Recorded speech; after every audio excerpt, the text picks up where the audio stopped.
to the Peacock Knits podcast. My name is Heather, coming to you from dusk here in Ottawa, Ontario.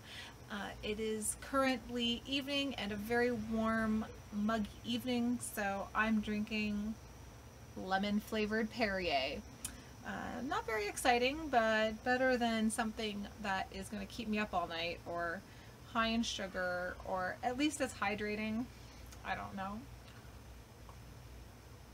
Anyway, it'll be short and sweet for this episode. It's been a little while since I checked in, and I have some fun things that I want to share with you. And I'm also having a giveaway, so I wanted to make sure that anybody who's not on Instagram and is only on YouTube can also participate in my little giveaway. Yeah, so you know what? I'm just going to get right to it. First of all, I'm going to share something that I haven't shared with you in quite some time.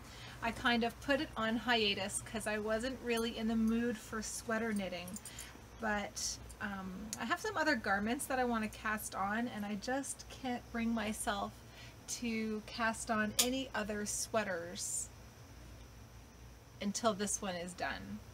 So you may recall my Sunset Highway that I was working on some time ago, and the last time you saw it, I think I had completed the yoke and I was a couple of inches into the body. I have finished the body. I am now on to the sleeves. Check this out.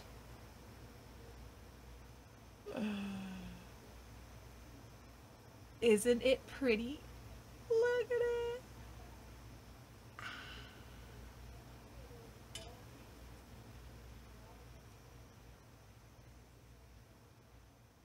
Boom! Bingo, bango. It looks, guys, it looks so good. The only thing I'm not 100% happy about is the fact that the hem rolls a little bit, and even in the pattern it said that that was a design feature, and that if you didn't want the hem to roll, that you should do a few more inches of ribbing. So I might undo my cast off edge and give it a bit more structure, because it does roll. I know when I block it that it will kind of straighten out a little bit more. But it looks so nice. I'm glad I did the drop hem.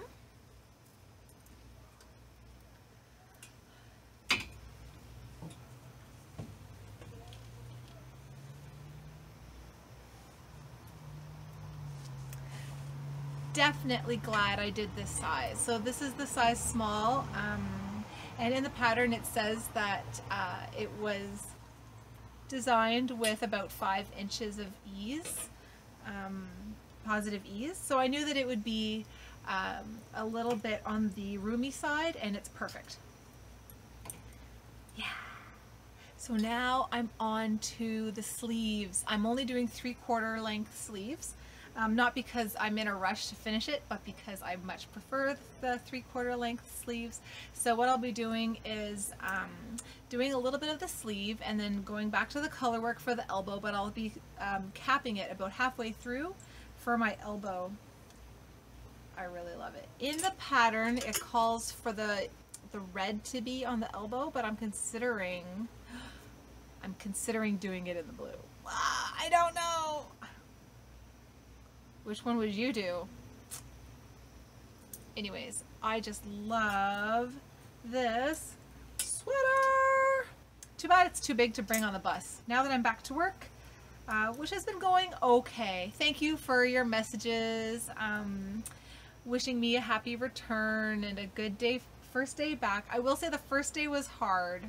The first day of going back to work after being off for 14 months was super hard, and I know that I'm lucky to have had 14 months off on my maternity leave. I know that not everybody gets that, and I'm lucky that I've got a great job that tops up my salary for the first year. So I mean, like, I really am super lucky, but it made going back even harder than I thought it would be.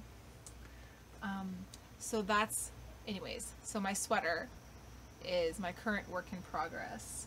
The other thing I am making is the Zaria shawl by Amba O'Brien. Let's see, I don't really have a pretty color printed version, but this is that's the pattern there. It's a 2-color shawl. This is the fingering weight, although when you buy the pattern, it also comes with the DK weight version. The Aria sweater, or Aria shawl, is the DK weight version. And you get both when you buy the pattern. So yeah, this is a paid for pattern, and I am using the yarn that my sister-in-law picked up for me when she was at the Edmonton Fiber Frolic. So the 2 yarns that she picked up upon my request, she picked out the colors and they look so nice together. The first one is Boss Lady Yarn Company. That's this kind of navy color, this teal color. And then the pink color is Sugar Tots.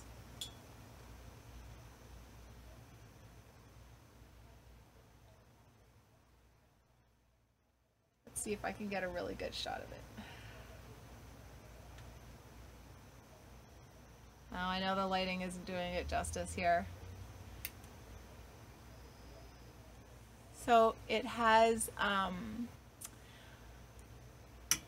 eyelet detail, and then the color change uses a slip stitch pattern to show off the 2 colors together until it goes into the next one. So it's really 2 sections just repeated. So I'm just finishing up the last increase section, and then I'm heading into the decreases.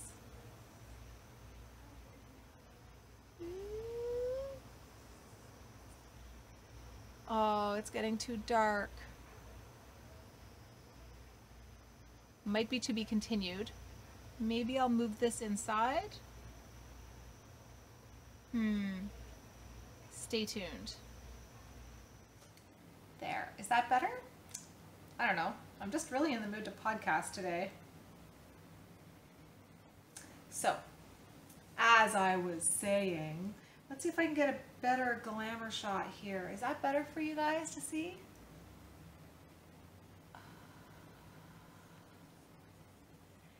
It is going so fast. Yeah, so I finished my increases and I'm just heading into the decreases now. I love this pattern.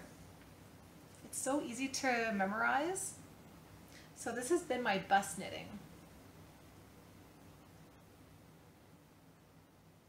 And I really love the way the 2 colors go together. So this has been something I've just been enjoying. I just find it very relaxing. I love that I can do it on the bus because it's so portable, but I can also bring it to work and knit it on my lunch break outside. And I've been all over my Matterroot trundle bags. These are nothing new if you've been watching my podcast before, but they're just my favorites. So my Sunset Highway sweater and my Zaria shawl are taking up most of my knitting time, it's increased a little bit because now I'm bus knitting, but it's decreased a little bit because I just don't have as much knitting time. And I've been so tired of my return to work that my actual knitting hours and my productivity have gone down. Now by the time the evening, by the time the kids are in bed and we've cleaned up and we sit down to watch a show or something, I do not have the energy to get up and go get my needles. It's getting a bit better now. Finished objects, not much to report, but as I mentioned last time, I finished my Rose City rollers.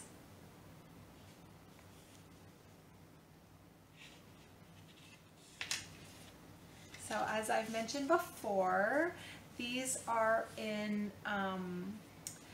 Scrumptious Pearl. The colorway is Hot Off the Presses.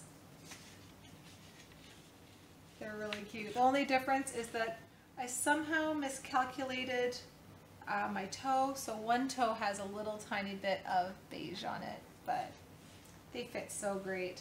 I also mentioned in my last episode how much I was enjoying Scrumptious Pearl, and while I was, since I was talking about it, Scrumptious Pearl had a little bit of a sale.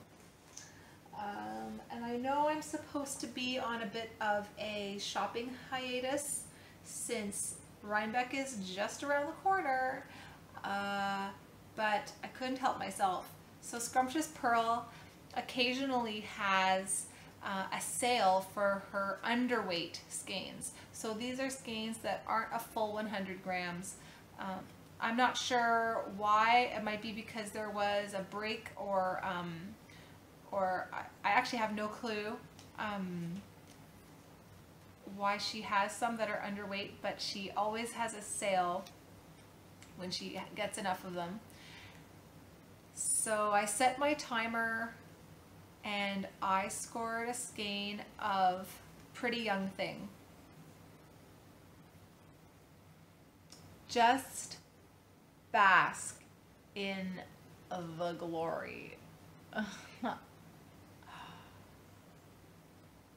Right? The pink is coming up a little bit. I mean, it's definitely a neon pink. It's coming up just a little bit more on the like the strawberry pink scale, and it's really more of a raspberry pink. But it is a beautiful 3-color self-striping in beige, like kind of a silvery gray, and then this like hot pink. I'm really excited. I know I have a million skeins of sock yarn just waiting to be made into socks, but I feel like this is going to be done in the very near future. Do you want to see what I got for my Fibershare parcel? Fibershare. I love Fibershare. I've been doing this now, let's see, I think this was my 3rd Fibershare. So I love swaps anyways. I love big swaps, I love little swaps, but mainly I love swaps where you actually meet someone new. Where you meet them online, like, and I'm not talking about in person. I love meeting new fiber friends. So for me, it's not about the stuff. Like, it's not about the things that I get in my mailbox. It's not about receiving something new or enhancing my stash. It's about meeting somebody new, finding out what they like and making them a present. And then meeting somebody new who's going to send me something. And I mean, don't get me wrong, I love receiving something in the mail. But I like making some of these friendships and connections, and it's so fun to be part of the Fibershare community. I just think in general, it's pretty good. I know there have been some duds out there. I know some people haven't received their parcels. I know some people are less chatty than others, and maybe they're just not interested in kind of talking to somebody new. But I love it. I've been so lucky with all of my Fibershare partners. So this time, my Fibershare partner, this is the first time that I did domestic. I usually do international, but I thought I would do something a little bit different this time. So I'm in Ottawa, and my partner who gifted to me was from Newmarket, and the person that I gave to was in British Columbia, and both of my partners were amazing, wonderful women. So I'll show you my parcel. This is what I got. First of all, she spoiled me big time. She put some things in here that I never even thought about. And I had heard of this book. Excuse me. I had heard of this book, but I had kind of forgotten about it. The Mindfulness in Knitting. It says Meditations on Craft and Calm. It's written by Rachel Matthews, and it is just a really sweet book. Knitting, a lifelong structure for learning. Finding our place through yarn. Knitting sacred spaces. So I just started it. I'll give you a full review later. But even just reading the introduction, I found it a very calming read. I'm trying to read more. I used to read all the time. And lately, as I've gotten a little bit older, it's kind of fallen by the wayside, because if I have some spare time to do something, I'm going to be either knitting or watching television. I can't read when I'm in the car or on the bus because I get a little bit motion sick. But I've seen an increase in people who have been knitting and reading. So maybe I'll see if I can multitask. So anyways, the mindfulness in knitting. She also got me some local chocolate, which is not here for you to peruse because I ate it right away. She is a sewist. Look, she made me a little project bag and the fabric has freaking peacocks on it. Peacocks! So she said she happened to have it in her stash and she did an amazing job. Yeah, so it's the kind that you can stick through, make a little hold like a little pouch, and it has a coordinating fabric on the inside and the bag is fully reversible. So I will be making muchos use out of this bag. She also gifted me a skein of Madeline Tosh Twist Light in the Cosmic Wonder Dust colorway. It is a neutral with pops of bright pink, chartreuse, there's some turquoise in there, bright yellow. It is stunning. Stunning. And a coordinating, this one is a different colorway, but it's almost, it's really hard to tell the difference. This one is Magic Lantern. So this is Twist Light, so it's plied, and then this one is the Tosh Merino Light, which is a single.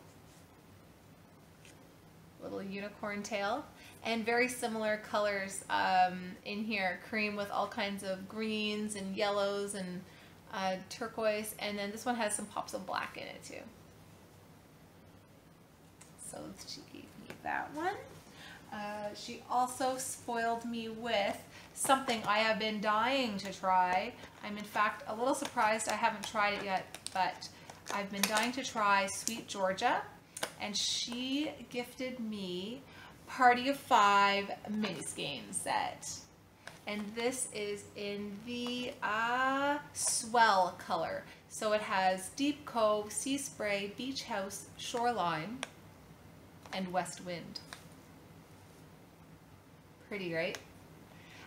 And the timing is great because I have quite a few projects that ask for a gradient, mini skein gradient, but is it ever soft and very tonal? Like this middle one here, Beach House, is a mix of like turquoise and green. I don't know if it's going to come through here. But is it ever lovely? So I have been checking out Ravelry, seeing what kinds of fun projects I can incorporate these into. And did she ever take my preferences and run with it? I think I had said something along the lines of I'm really into navies, and I also really love neutrals with a surprising pop of color. So I mean, she hit it out of the ballpark or what?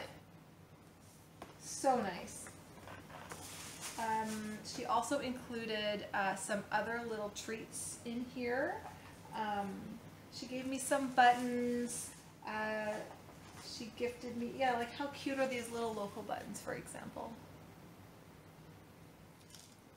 And the other thing she gifted me, which I have been using almost non-stop, is one of these Notions tins or Notion containers. I wasn't expecting to love something as much as I am loving this one. So it opens up like this. So you've got all your little stitch markers. I've got my interchangeable stoppers in here, locking stitch markers, all the stitch markers, and every single one of these little compartments opens up just individually like this. What a smart design. I mean, I had seen them before, other people had them or I'd seen them online.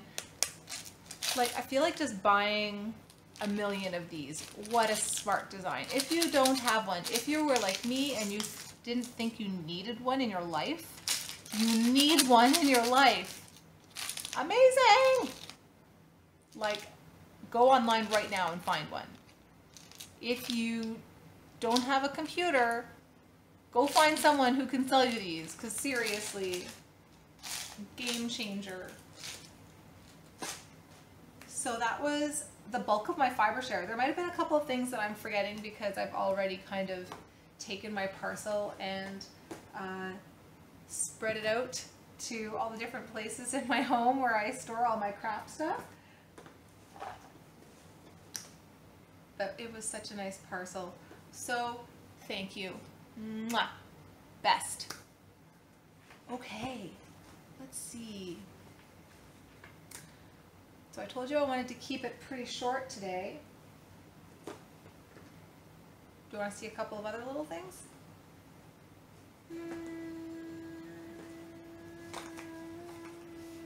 Okay, here's a preview of a little gadget that I plan to share with you once I've done more investigating.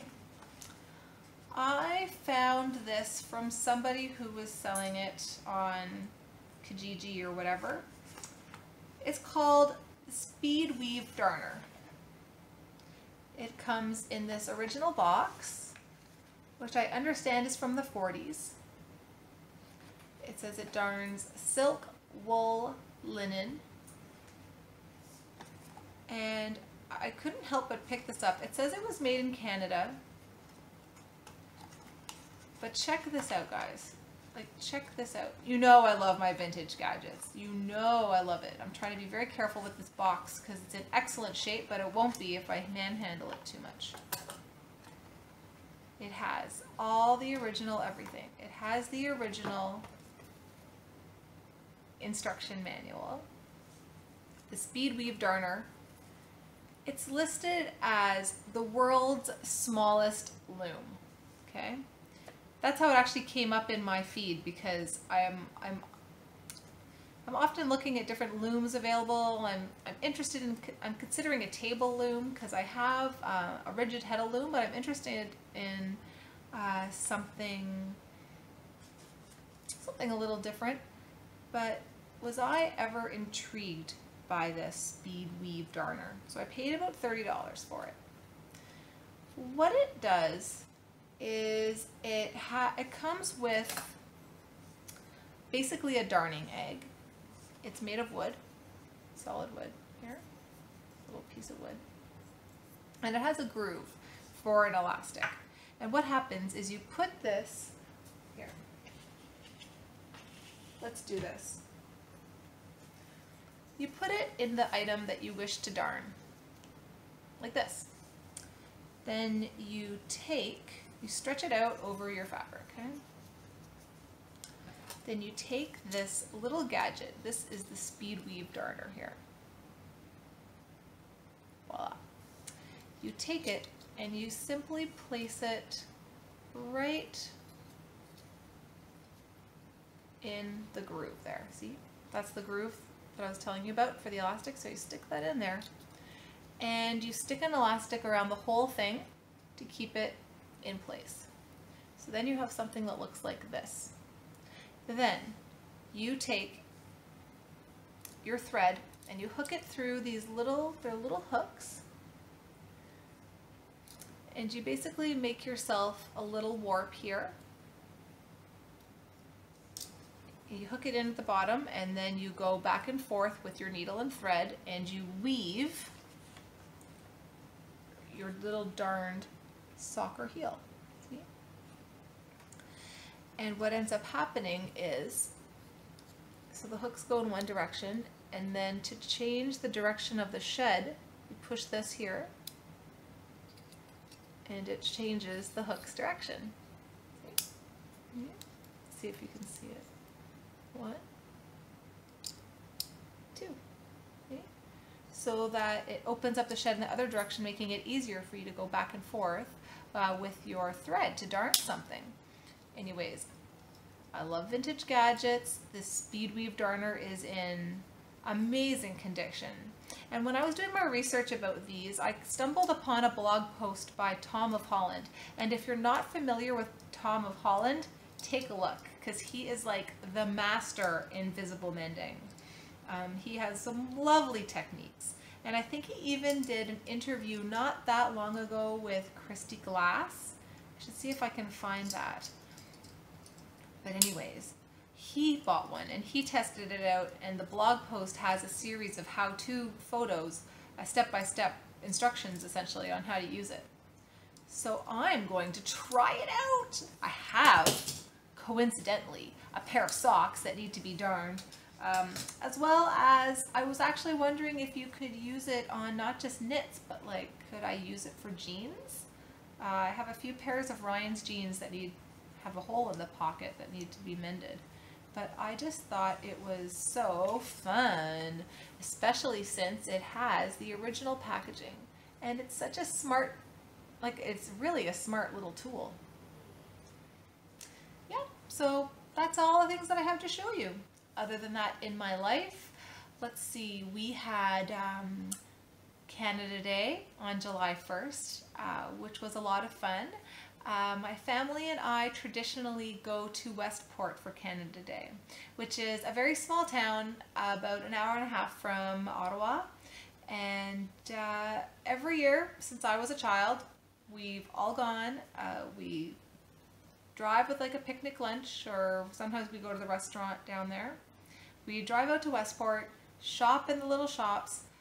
Downtown Westport is kind of like the size of a couple of city blocks. Like, it's not a huge space, but the stores are really charming.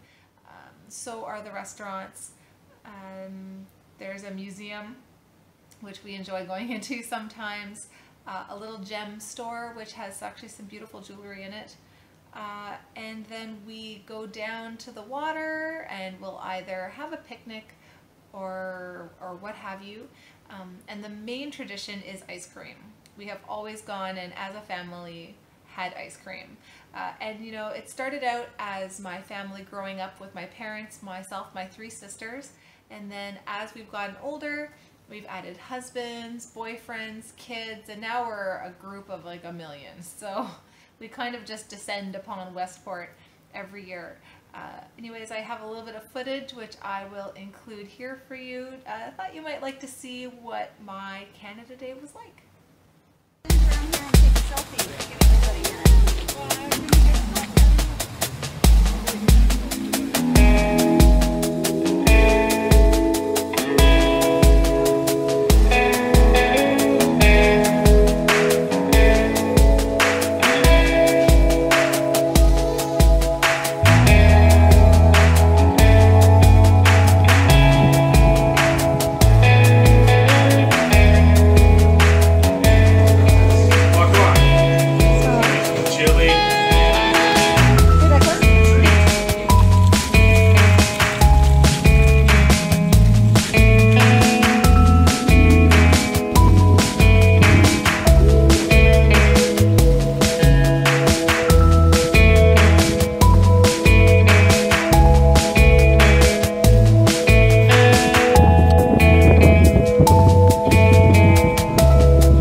In July is it was my birthday on the 22nd. We didn't do a whole lot. We celebrated as a little family. I had a get together with some friends. We had a bit of a fire in our backyard. Just got to hang out with some of my favorite people, And I did get a little bit spoiled. Ryan gave me, let's see, Ryan gave me this skein from one of my favorite local makers, Riverside Studio. This is in her 100% superwash merino single space called Lifesaver. And it's kind of like a rusty yellow, red, orange. It's coming up pretty true to color here on the screen. Riverside Studios. I love Riverside Studios. I had some of her yarn in my Vertices Unite, which I really love. And yeah, my son picked this one out, and it was really cute. He kind of ruined the surprise that they had gone to the yarn store, because it's in kind of a lovely area of town here. And he says, yeah, Mom, and we went out and we went to a cat cafe. So there is a cat cafe in this end of town that has, yeah, you can bring your cats to the cafe. But there aren't a lot of cat cafes, so when he mentioned the fact that they had gone to the cat cafe, I figured he probably went into the local yarn store. And they also gave me some gift certificates. So we'll get to go for a little bit of a shopping spree. It's going to burn a bit of a hole in my pocket, but I think I'm going to save it for when I need a sweater quantity of something, so I can kind of just offset the cost a little bit. Or, you know, I might just feel like some retail therapy sometime and just go on down. So yeah, that was it. That was my birthday. We had, and on my birthday, the only thing I wanted to do was go for ice cream, because I love ice cream. So we did that. And that was kind of it. Okay, so as I said, I am running a little bit of a giveaway. It's mostly because it was my birthday on the 22nd, but also it's Shark Week. I love Shark Week. I know I'm not the only one. It's just a little silly that I love Shark Week so much, considering that I don't have the Discovery Channel. We cut our cable down to super basic, so I actually don't get the Discovery Channel anymore. But if I did get the Discovery Channel, I would basically be watching Shark Week from beginning to end. That being said, there's quite a lot of solid shark content on Netflix, and that's probably about all I have time for anyways. Also, I'm almost at 200 subscribers on YouTube, which is pretty amazing considering this is just like my little corner, and I am just so grateful that so many people decided to join me. So, in celebration of Yarn Week and my birthday, I'm just hosting a little giveaway. I was gonna have it run until Friday, but I think I'll have it run till Sunday. Just like the last time, I have it running on Instagram, but I do know some of you don't have Instagram, so just like the last time I had a giveaway, please put a note in the comments mentioning that you're not on Instagram, but you'd like to be entered in the giveaway. I always put all the names from both Instagram and YouTube into an Excel spreadsheet, and then I use a random number generator to pick the winner. So the winner of this giveaway will receive from Crochet One Knit Two one of her classic yarn baskets in this shark fabric. And as if the shark fabric on the outside wasn't enough to just kill you, look at the inside. It's full of like little sailors and nautical theme. There's like lighthouses and like a compass and they're about the funniest faces. Anyways, I love this. So anyways, here's one of her little yarn baskets, which I love because it holds a ball of yarn just perfectly inside, and then it snaps closed so your yarn can still feed out. You can even kind of roll the top. I don't want to squish this one, but you can roll the top over to keep it kind of more open if you'd like, but it's just great. So yeah, this one. I also picked up some pins from another one of my favorite makers, a Flare Game. Shark Week is Jawsome. It says no skein, no gain, and crafty AF. So add some bling to your bag. the latest issue of Vogue Knitting magazine. I'm sorry, on the way home it got a little bend in the corner. It's brand new off the shelf, but I'm sorry that I bent the corner. Anyways, Vogue Knitting. This issue is actually pretty great. It has an interview with Stephen West in it, and yeah, and a needle review. Fantastic issue, plus yellow. And I kind of had to jump on the Christmas in July train. So this is from my personal stash, but I really wanted somebody to have it. This is a skein of West Yorkshire Spinners signature 4-ply in the Hollyberry colorway. So if you are thinking about getting on your Christmas socks, this might be the one for you. I just love West Yorkshire Spinners. I think they're fantastic. So anyways, that is for you. So leave a note down, visit my Instagram, check out the giveaway over there, or leave me a note here on YouTube just mentioning you'd like to be entered, and I will make sure you're in there. I was planning to close it on the Friday, but I'm gonna give it a couple of extra days. So yeah, Sunday the 29th. So come on in, enter it. It's open worldwide. I will ship it to you wherever you are. And again, I just can't say thank you enough for coming, having a drink with me, hanging out with me, and just supporting my podcast. So that is it. At least Sparta thinks that's it. Anyways, I hope you have a wonderful day. Thanks again for joining me, and I will see you again soon. Mwah.